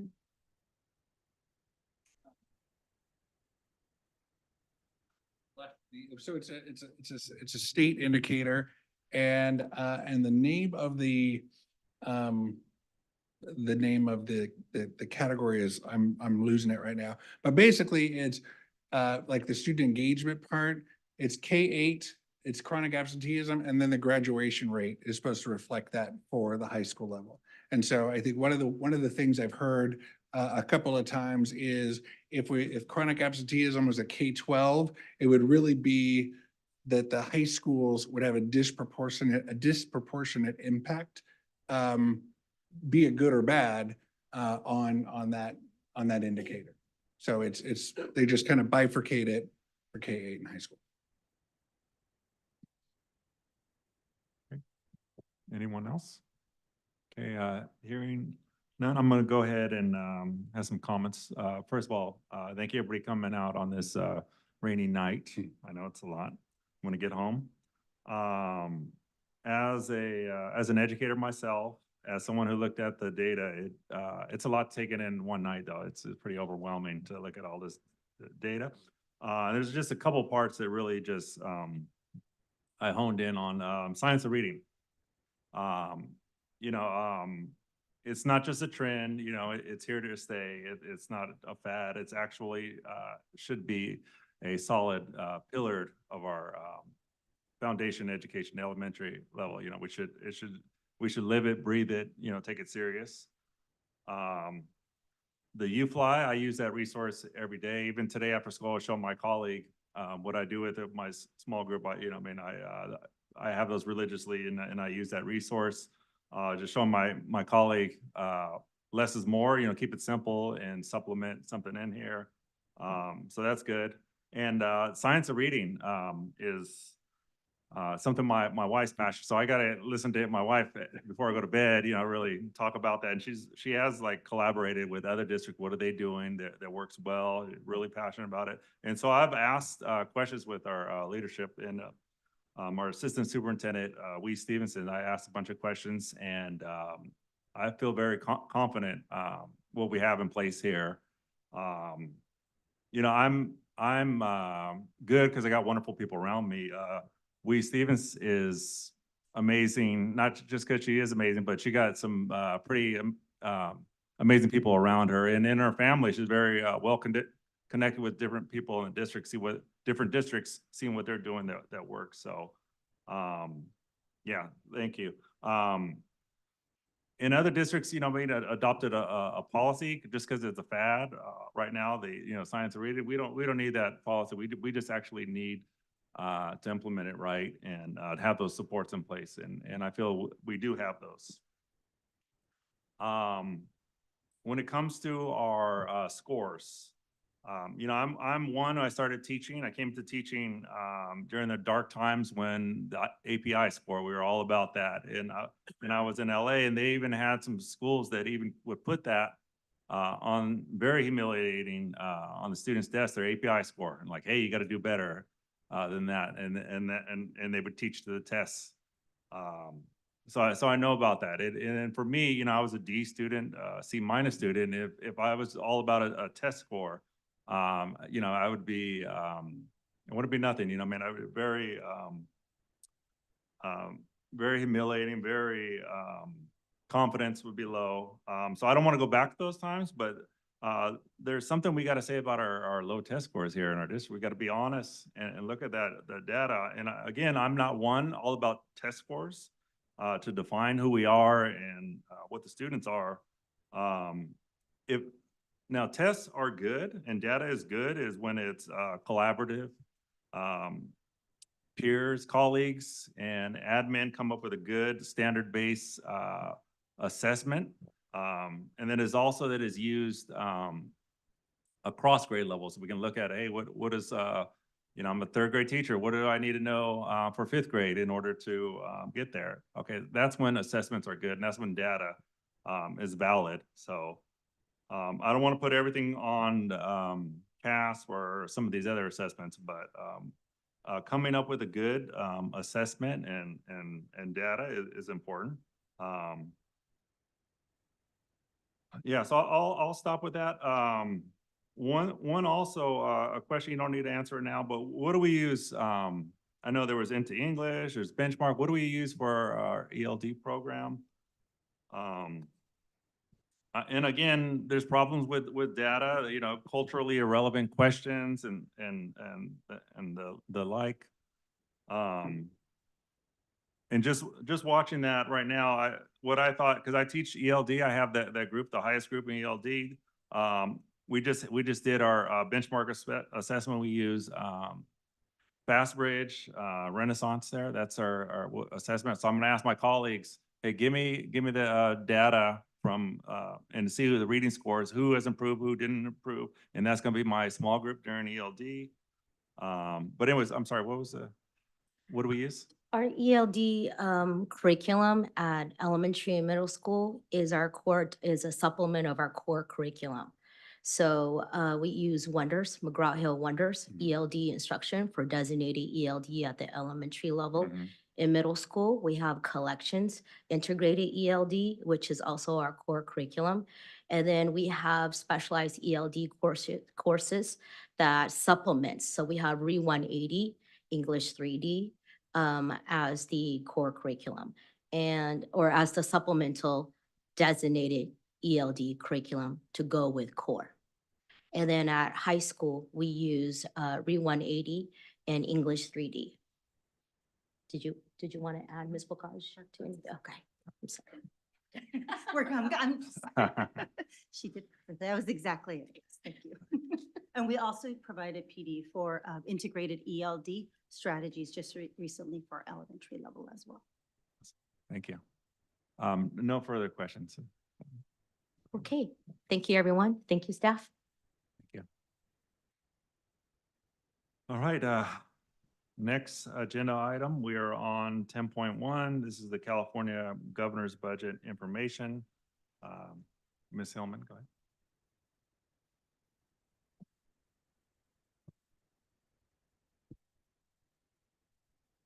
Good evening. Whoa, that's loud. Superintendent Thompson, President Gonzalez, and members of the board. Annette Heldman, I'm your Chief Business Officer. Before I go into the January budget proposals, I want to bring us back to when I presented to you the first interim report not too long ago, the early part of December. At that time, I incorporated some pieces from the LAO report, which they issue every November of every year. So 2 data points that I want to bring us back to. In that report, the LAO said that the projected deficit was 68 billion and the projected COLA was going to be 1-ish%. So fast forward to last week, Governor Newsom held his press conference, as he does every year. And those 2 data points, the deficit has come down a lot. These are 2 different entities. So the state is now projecting a much lower deficit, which is about 38 billion. And the COLA, as we were told, is estimated to be at 0.76%. So a little less than 1%. So I wanted to start with that. So what else were in the January budget proposals? A lot of this will become known in the coming weeks. There's a lot of different organizations trying to unpack a lot of those information. I've already talked about the state deficit that we're facing, and a lot of that would impact Proposition 98, which is how we are funded, and that would have a domino effect on the other pieces of information that would impact us in the local level. Now, the COLA is not only going to be applicable to the LCFF, which is our main source of general purpose money. It will also be applicable to certain programs like special ed, the mandated block grant, what else? School nutrition. So not all the programs will have a COLA, but many of them will, not just LCFF. Now, as you know, this governor has some signature programs. So universal meals, that's still ongoing, and he is keeping his commitment on that. Transitional kindergarten, expanded learning opportunities. So those are, what he started a few years ago. He was very intentional on those. So we're keeping those. Those are moving forward as scheduled. In the new proposal, while there were not a lot of big new programs, there are some buzzwords that we heard. For example, continuity of learning. He talked about, when there's a shutdown for whatever reason, he would like the LEA to be able to have remote opportunity. Now, don't count any of what I'm saying yet. These are just in his proposals. How they're actually going to look like by the time we get to May, let alone by the time we get to June, when the state budget is adopted, is likely going to be very, very different. But just sharing with you that he's talking about continuity of learning, recouping absences. You've heard about this. As you know, we are funded not based on how many kids are enrolled in our system, but how many of those kids are attending every day. So this is nothing new. There is still an advocacy with regards to making that change in terms of basing it on enrollment, which of course will be good for us, right? Because like now, our yield is about 95%, meaning all of our kids on average are attending 95% of the 180 school year. So to be funded based on how many kids are enrolled would actually, like I said, be good for us. So that's another thing that he's talking about. So overall, if I were to summarize this proposal, the good news are he wants to keep K-12 public education whole, despite the deficit that is forecasted right now. There are no mid-year cuts, despite the deficit that is forecasted right now, because he wants to be able to fund that COLA with different solutions that he's already considering. Could that be borrowing? Could that be holding on to certain unallocated initiatives? And definitely he's taking from the Prop 98 reserve. So that's how he wants to piece all of this together. And still, while there are slowing down of state revenues, there are no talks of recession at this point. So what is the bad news? Well, the bad news, as we can see, the COLA has, we've seen the last 3 years very robust. From that coming down to less than 1% COLA is, what we are preparing for, or what the not so good news is. Now, in terms of the out years, we have some numbers, and these are the numbers that we will be embedding in our second interim report, which closes at the end of this month. That's when we can start working on that. So I said that the COLA projected for 24-25 is 0.76%. In the current adopted budget, which is how we built our first interim report, that was 3.94%. That's for the coming year. For 25-26, prior projection was 3.29%. According to now, it's changing to 2.73%. There is a projection for 26-27, but let's not even talk about that. We all know a lot could change between now and then. So with regards to, what do we do with this information now? I want to focus on the 24-25 projected COLA, just in terms of what that could mean to us. Now, 2/3 of the public agencies in the state are all losing students. Okay, 1/3 are not. We are one of those 2/3. In a non-declining district, a 0.76% COLA with everything else remaining the same could be an increase in revenue. For a district like us losing students, that would actually be a revenue loss. And the data point that we compare on that is what is the prior year. So just as a reminder, flat funding, or in this case, 0.76 COLA from the state, for us, given our projected decline, which we have been declining for at least the last 15 years, we don't see that as new revenues coming to us. Because of that, it's negated by the loss of students. So these are the information, and there will be more.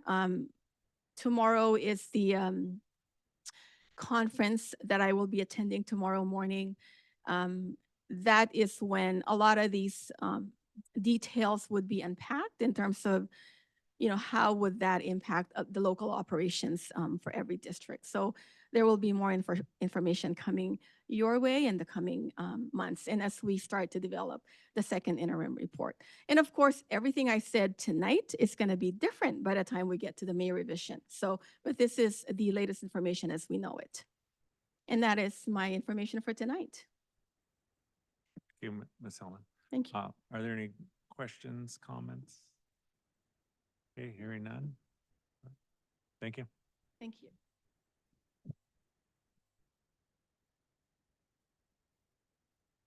All right, we're on item 10.2. This is the New Haven Teachers Association initiative proposal for a new collective bargaining agreement. Do we have a report on that? Do we have anything to report? No, it's just the second public showing of their proposal. That's it. All right, thank you. Item 10.3, this is a required quarterly report regarding complaints filed under the Williams Complaint Procedure 2023-2024 quarter 2. Is there anything to report on this? We had no claims during that quarter. Okay, thank you. All right, now we are on 10.4. These are items from the board and the superintendent. I'm gonna go all the way to the right, and we'll begin there with our board reports there. So student trustee Fatima Khan. So at James Logan High School, the first Student Advisory Committee meeting was held on December 12th, 2023. It was a great success with lots of different ideas from the student body. We'll be meeting again January 30th to discuss what type of approaches we'd like to take when it comes to expanding our committee district-wide. And currently at Logan, we're preparing for the Random Acts of Kindness week in February with and collaborating with Eliminate Hate campaign to distribute reminders of kindness to all students. I am extremely proud of this board for unanimously passing the ceasefire resolution. As previously mentioned, the students of James Logan High School were inspired by that act and got together to protest the city council's decision to remain silent during these times. We have NWEA winter testing this week and leading into next week, and I'm sure all students are very thrilled for that.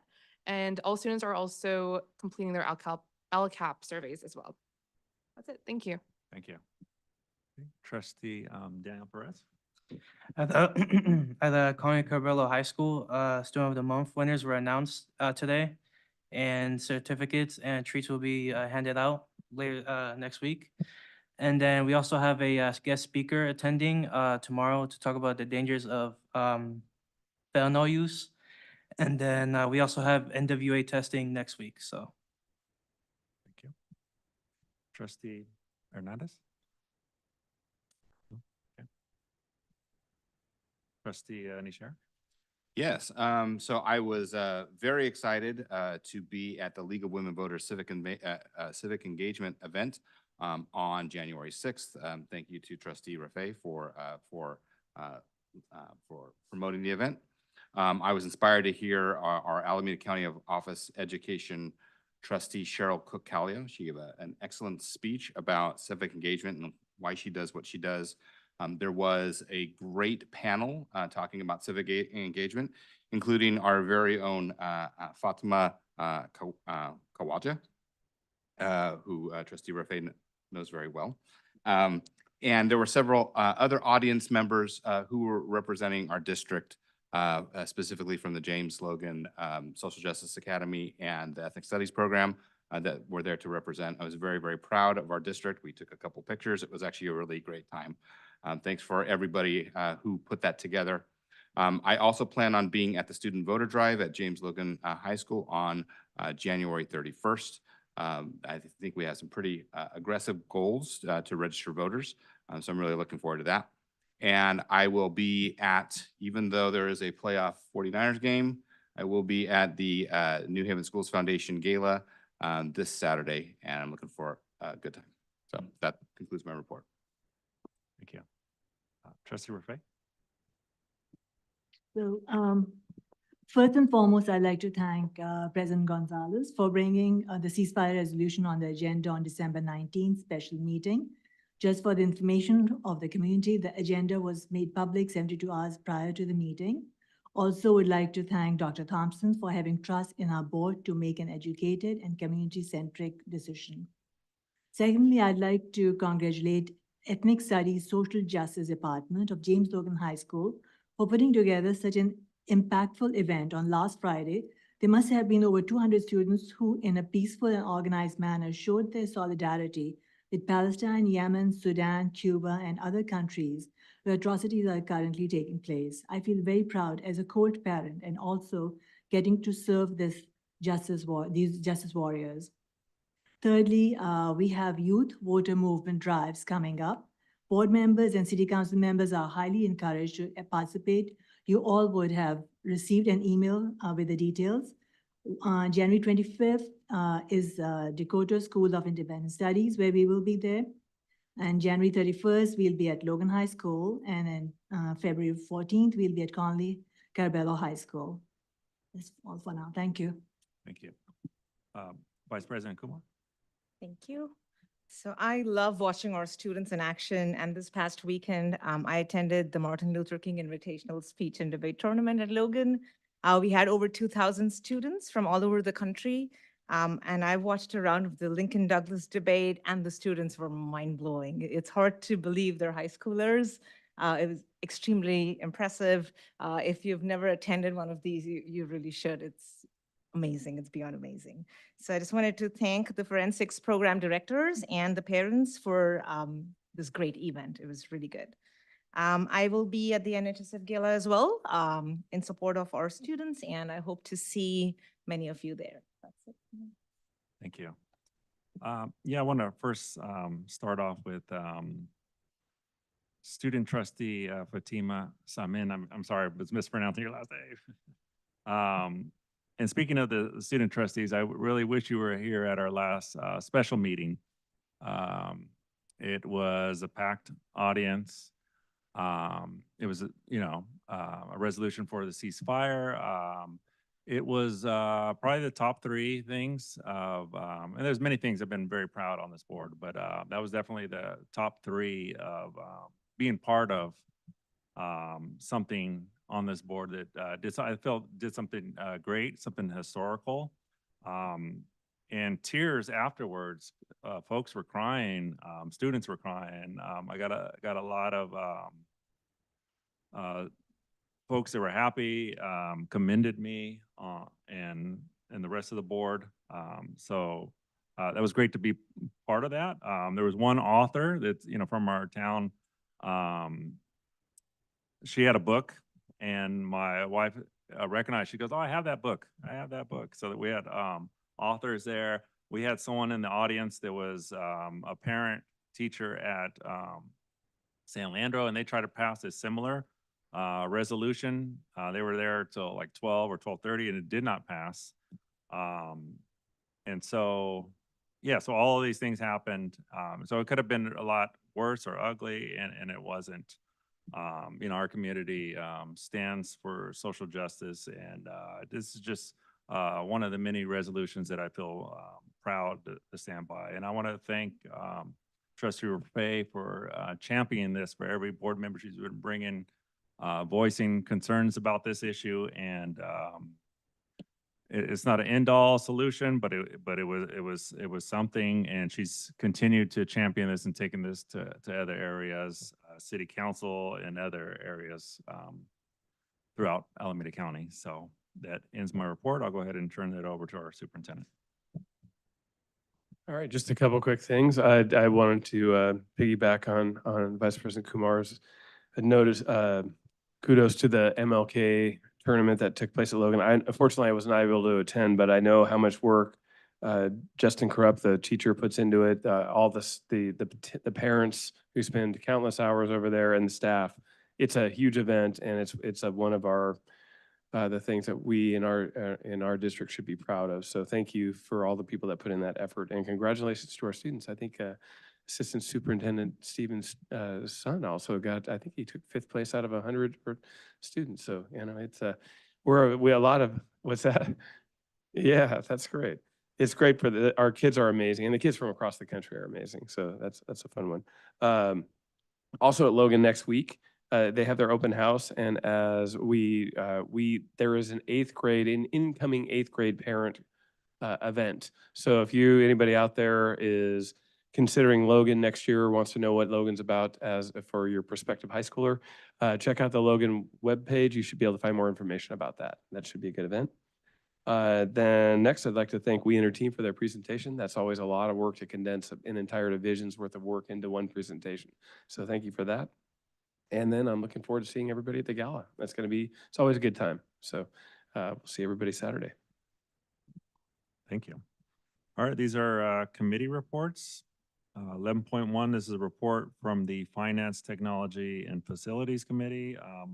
I am on that, and we're waiting on the governor's budget to, Ms. Hillman's going to go to a presentation tomorrow and get some more information on that. We haven't, to be announced our next meeting though. So.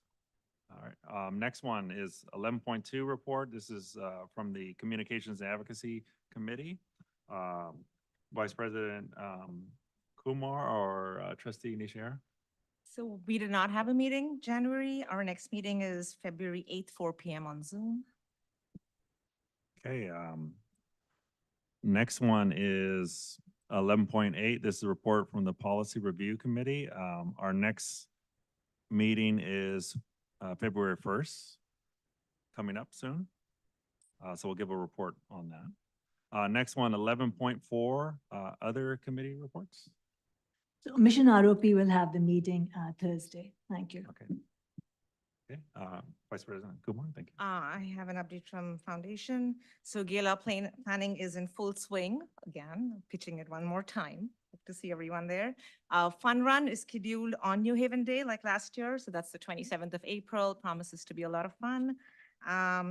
We have been trying to increase outreach and spread the word about scholarships. So if you know any seniors, this is the time you want to let them know that scholarships are available and NHSF is here to support seniors. So please spread the word. Okay, are there any other committees? No? All right, moving on. All right,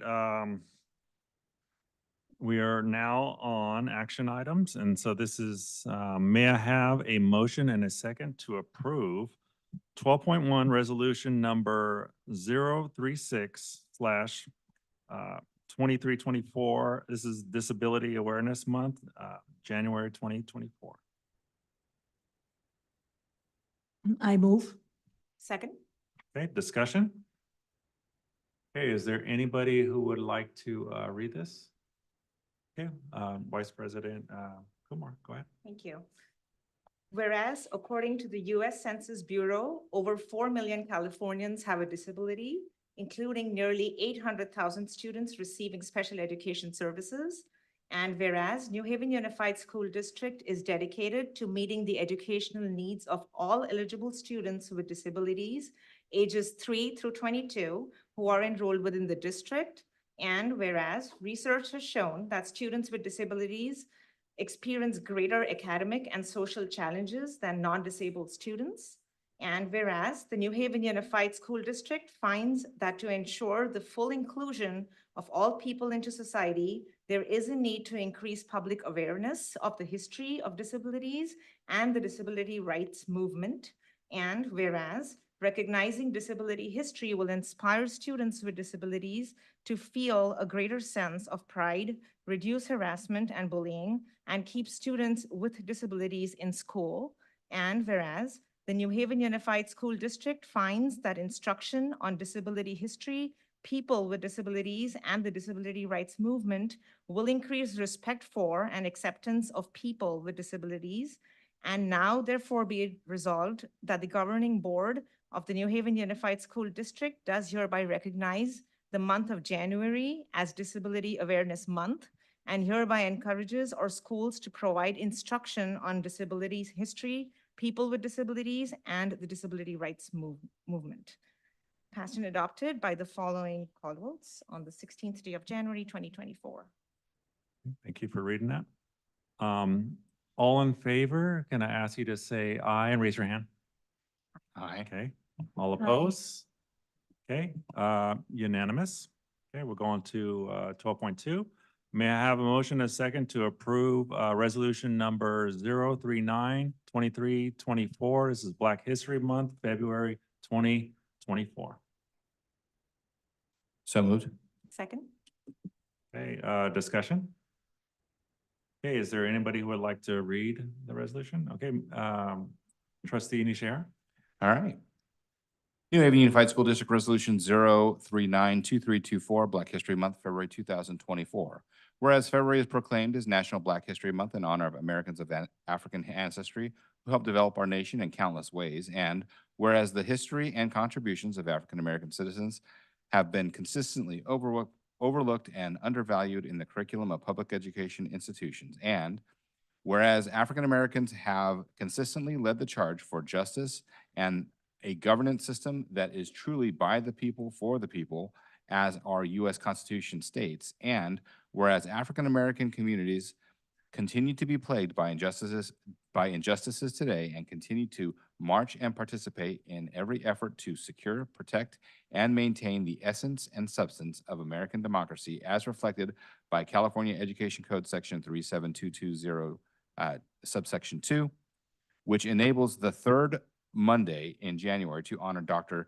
Martin Luther King Jr. and his role in the civil rights movement, and California Education Code Section 37221, subsection D, which establishes March 5th as Black American Day to commemorate the anniversary of the death of Crispus Attucks, the first African-American martyr of the Boston Massacre, and Education Code Section 37220, subsection E, and the June 17th, 2021 United States Government Juneteenth National Independence Day Act, Section 475, creating a federal holiday to commemorate Juneteenth, celebrating the anniversary of the last enslaved African people being freed. And whereas awareness of the systemic marginalization of African American communities has never been greater due to tragic events such as the killing of George Floyd, the resurgence of Black Lives Matter movement, and the new focus on racial justice and equity by our federal government, as evidenced by White House Executive Order 13985, advancing racial equity and support for underserved communities. And whereas we recognize that a long, rich history of Americans with African ancestry predates the U.S. Constitution, and African American history does not begin with slavery, but rightly represents the long continuum of a people demanding that honor be given to being human. Whereas it is important that the curriculum in our schools at every grade level reflects the experiences of Black people of different racial, religious, cultural, and ethnic groups, so that all students have an opportunity to understand the common humanity underlying all groups, develop pride in their own identity and heritage, and to understand, respect, and accept the identity, culture, and heritage of others. And now, therefore, be it resolved that the New Haven Unified School District commemorate February as Black History Month with appropriate instructional activities to recognize the countless contributions that Americans of African ancestry have made in helping our nation achieve greatness. Passed and adopted by the following called vote on the 16th day of January 2024. Okay, thank you for reading that. Okay, all those in favor say aye. Aye. All opposed? Okay, passed unanimous. Okay, may I have a motion and a second to approve? This is 12.3, the 2024 to 2027 Strategic Action Plan Goals and Initiatives. So moved. Second? Okay, discussion, and then seeing none, I'll go ahead and kick it over to our Superintendent Thompson. I'm excited to get to this point. This is a process that started really almost a year ago and went through all of the different stages that you're well aware of. So I am excited to see these passed. They will become the focus of our work for the remainder of this year, getting ready to kick off the first year of our strategic plan. Goal 1, as you'll see, it actually is a perfectly timed with the first real meaningful dashboard we've had released from the state, and we'll be able to leverage that data and the action and issues in goal one to really kick that forward. And that's true for all of the other goals as well. I feel like this will set us up for another strategic planning round starting July 1. So thank you for your support with this. All right. Seeing there's no discussion, I'll go ahead and just call the question. All those in favor, say aye. Aye. Aye. Okay, oppose? Okay, pass unanimous.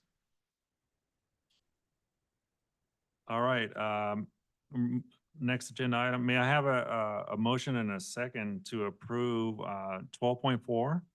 This is approval of legacy status when applying for district facilities use permit. So moved. Second? Okay, discussion? Okay, we've all seen this. Okay, all those in favor, say aye. Aye. Aye. Aye. Oppose, say nay. Okay, hearing none, pass unanimous. Okay, next agenda item, may I have a motion and a second to approve 12.9 resolution number 041-2324. This is a award bid and a approved contract with Tamales Los Mayas LLC for burrito products delivery service. So moved. Second? Okay, discussion on this? Okay, this has money attached to it, so I'll call for a roll call.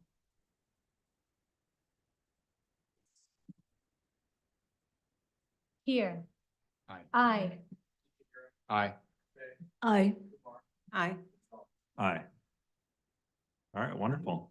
Okay, next agenda item, may I have a motion and a second to approve of contract with Odyssey for broadcast advertising 2023-24? So moved. Second? Okay, discussion? Okay, I'll also call, this is a contract having to do with money. I'll go ahead and call for a roll call on this one. Aye. Aye. Aye. Aye. Aye. Okay, passed.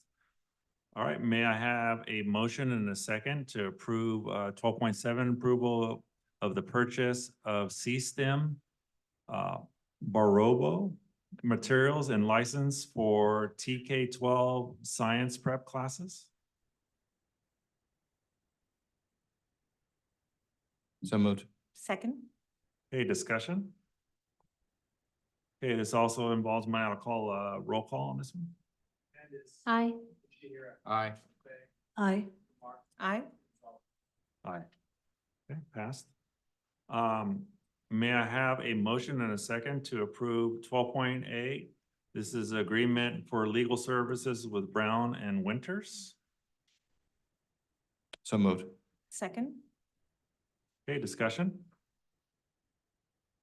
All right, another financial, I'll go ahead and call a roll call. Aye. Aye. Aye. Aye. Aye. All right, now we are on consent agenda items action.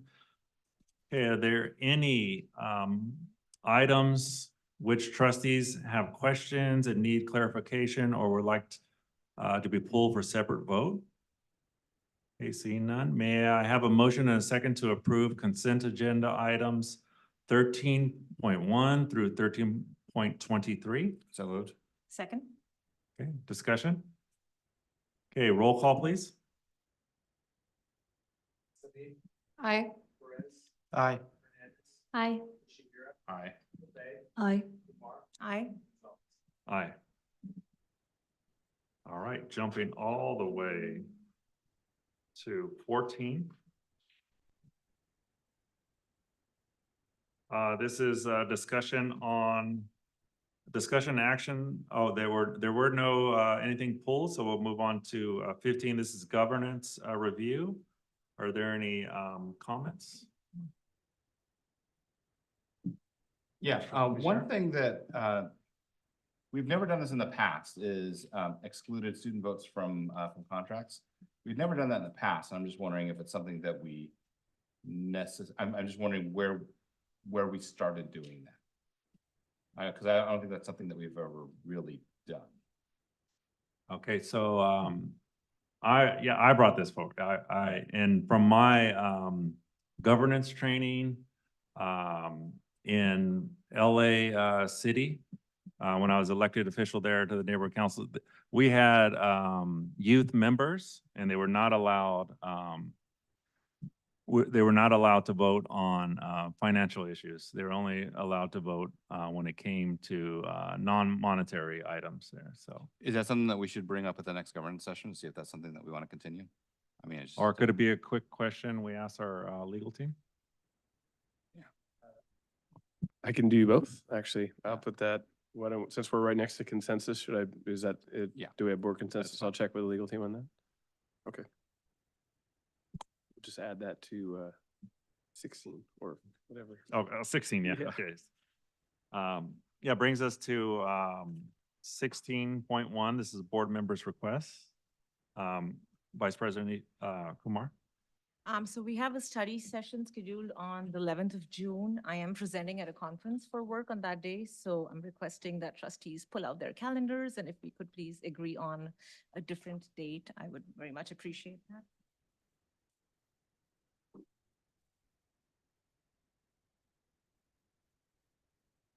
It doesn't have to be on a Tuesday either, and I think we probably will need to pick a day other than a Tuesday. Okay, so maybe I'll pitch one and then we can see if we're available.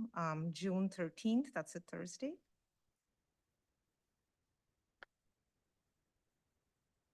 The only thing I see there is communication advocacy, which we Is can, that something we could that punt that. we could punt? We could certainly look to move communication advocacy. June 13th? I might be out of town because we are planning to go on a trip, like Hajj. Do you have your dates yet? The day, it all depends on if we get the visa for the Hajj or for the annual pilgrimage. I'm not exactly sure if we'll be able to go or not, but it falls on those days. Governance So- session schedule. So were you planning on being here for the governance session on the 12th? On the 11th? Okay. That is earlier then, right? Yeah. 2 days before. It's 13th, not 30th. One Oh, yeah, thirty. yeah. Yeah, I guess, yeah. Were you planning on being here for the 11th? That's the next. Was it not 11th? Yeah, I guess, I think let's just keep it yeah, let's keep it 13 then, most probably. Yeah, let's keep it 13 then. We do have a board meeting on the 18th, correct? I won't be able, We do have a board meeting on the 18th, yeah. yeah, I won't be here that time, most probably. Okay. So then does 13th I'm available on the 13th. works for you, Vanessa? 13th works for me. Thanks, trustee. Last day of school, but I'll be there, so. Yeah, I could be there. Thank you. Appreciate it. So moving it from 6:11 to 6:13. I thought it was 6:13. Yes, I'm sorry, 6:11 to 6:13. Yeah, okay. All right, are there any other items? All right, yes. So I'd like to request recognition of the students who would work for the voter registration drive at the 3 schools on March 5th. If the board, school board, if you could kind of recognize them. And the other thing that I would really like is to have ethnic studies, social justice department students and the teachers to be recognized for the impact that they are making in this community. So, thank you. You got them? Do you want to take those one at a time and for consensus? So the first one was recognition of students for helping with the voter. Voter registration, it's like League of Women Voters event. And so these kids, there are about, I think, 10 kids from our Logan High School and as well as a couple from Conley. So they will be helping with these drives. So on March 5th, the school board meeting, if they could be recognized Okay. over here. I don't see a problem with that. No objections. Okay. Next one. And the next one is ethnic studies, social justice department, students and teachers, if they could also be recognized for the impact that they're making in the community.